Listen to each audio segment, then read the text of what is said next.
I am so glad to be here in one piece. Is my nose still bleeding? I had a fight in the parking lot earlier with the slasher.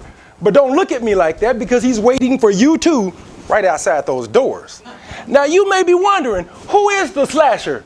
Madam Contest Master, fellow Toastmasters, and guests.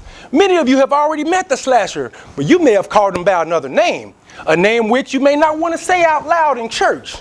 Mr. Slasher, also known as all of the bad sheep that has ever come into your life. Job loss, divorce, bad health, oh, that's the work of the slasher. But don't be afraid, because I've come today to prove that you already possess the weapon to not only defeat the slasher, but also to literally kick him right in his boom place where the sun doesn't shine. And I understand many of you practice nonviolence, but we cannot be timid with the slasher. No. He has declared war, and he's going to make every effort to steal, kill, and destroy. Steal your dreams, kill your aspirations, and destroy your future.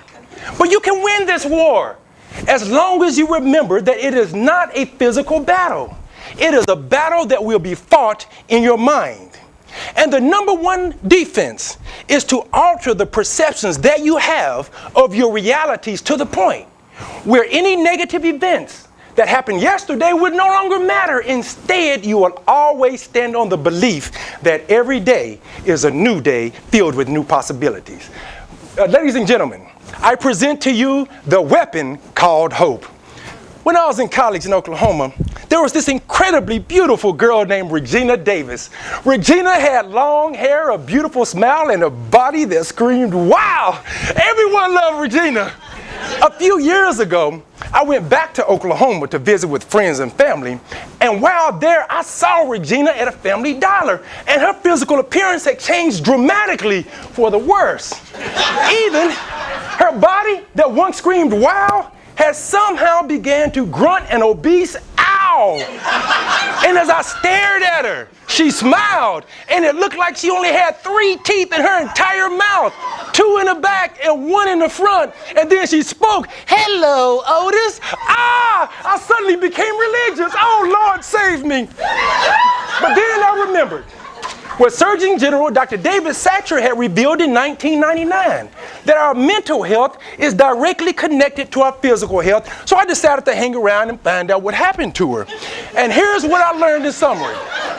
Regina had a baby by the star football player in college, and she soon dropped out, thinking that he would take care of her and the child when he was drafted into the NFL, but he was never drafted.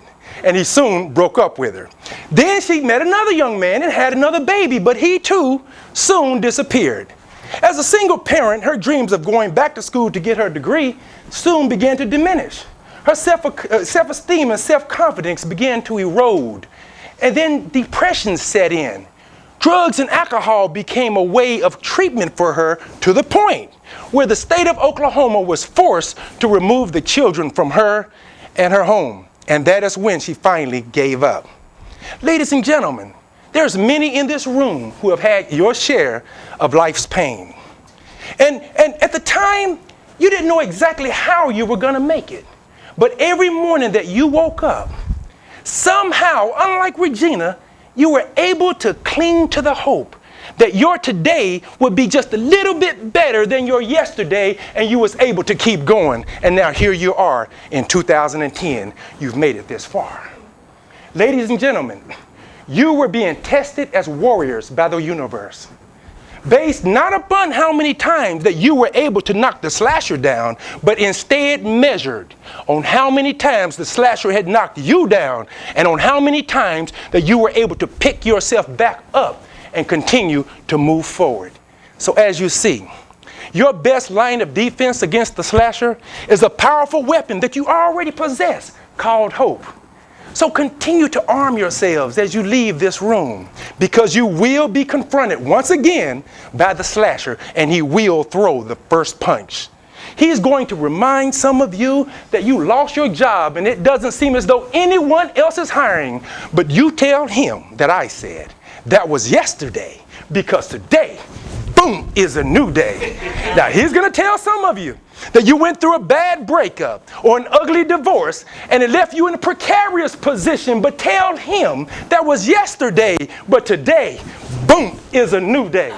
Sure, he'll hit some of you below the belt by talking about your health, saying you were diagnosed with a medical condition and you're not getting any better. Instead, you're going to get worse, but fight back. Tell him that was yesterday, because today, boom, is a new day. Now watch out for the discouragement. He'll say, don't go back to school. Don't try to lose weight. Don't try to open the new business. No, just stop trying to improve yourself. You'll never be successful. You don't have what it takes. You know, you made too many mistakes.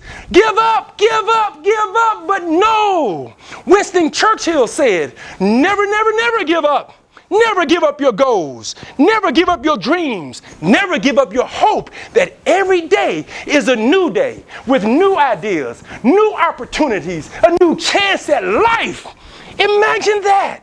A new day filled with new possibilities. Madam Contest Master, it is a new day.